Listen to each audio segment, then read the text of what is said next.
Bonjour et bienvenue dans cette nouvelle capsule qui porte sur les phénomènes périodiques et leurs caractéristiques.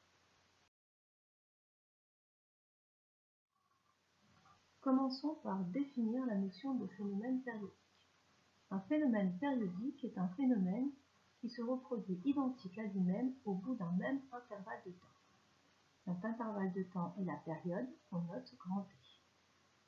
Ainsi, Noël est un phénomène qui se répète identique à lui-même tous les ans. C'est donc un phénomène périodique avec une période d'un an. Les phases de la Lune sont aussi des phénomènes périodiques puisque tous les 29,5 jours ils se répètent. Le passage d'un feu au rouge est aussi un phénomène périodique dont la période peut environ être de 1 minute. Et prenons comme dernier exemple les battements de votre cœur qui, eux, se répètent toutes les environ 1 seconde. Ainsi, la période est propre à chaque phénomène périodique et on peut associer à chaque période une autre grandeur physique qu'on appelle la fréquence. Regardons un petit peu plus précisément cette notion de période et cette notion de fréquence. On définit la période plus précisément comme étant le plus petit intervalle de temps au bout duquel le phénomène se reproduit, identique à lui-même toujours, sur une durée donnée. Cette période a pour symbole grand T, son unité dans le système international est la seconde, et le symbole de la seconde est petit s.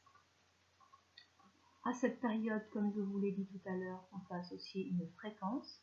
La fréquence est par définition le nombre de fois qu'un événement va se reproduire à l'identique en 1 seconde. C'est aussi l'inverse de la période. Cette fréquence est notée petit f et son unité dans le système international est le Hertz dont le symbole est grand H petit z.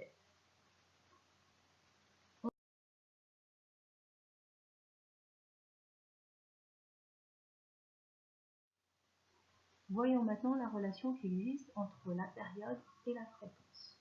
On peut passer de la période à la fréquence grâce à une relation simple qui est f égale à 1 sur t. La fréquence et la période vont donc s'exprimer pour la période en secondes et la fréquence en hertz. On peut aussi, si on connaît la fréquence, déterminer la période.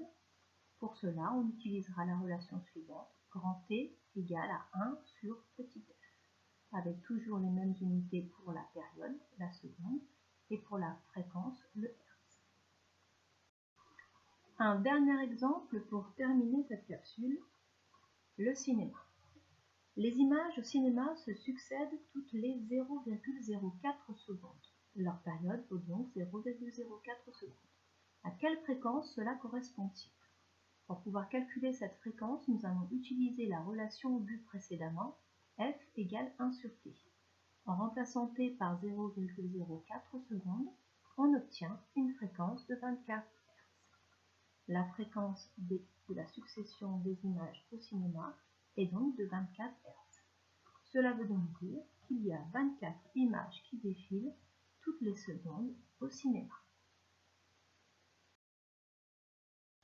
Voilà, cette capsule est maintenant terminée.